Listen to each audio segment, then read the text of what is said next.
Auf der Heide steht ein What the hell is going on? kleines Blümelein und das heißt Erika.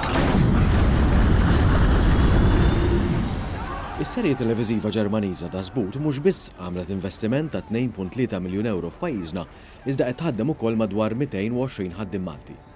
Din il-produzzjoni li tintwera fuq Sky One se tkun il-11 waħda li qed tiġi ffilmjata f'pajjiżna din is-sena. Is-serje hija sequel għal film bl-istess isem li ħareġ fl-1981 u hija bbażata fuq it-tieni gwerra dinjija.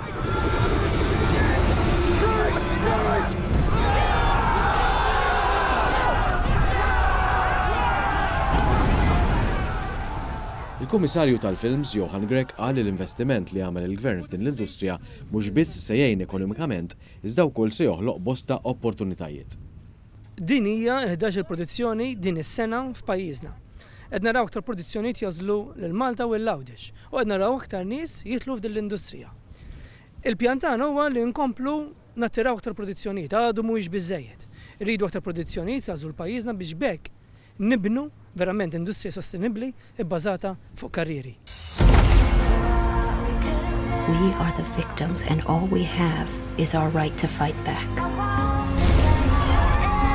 Your resistance mostly costs the lives of French Il-produttur eżekuttiv ta' Żbud Fabian Wolfart qal li jinsab impressjonat bil-faċilitajiet li toffri Malta u qal li meta mqabbel ma' dak li sab pajjiżi oħra, Malta hija aħjar. We can do a lot of shots here without using CGI. So that means we don't have to expend so much money on CGI, and we can do everything here in the tank, and it looks like we have a great view, and it's amazing.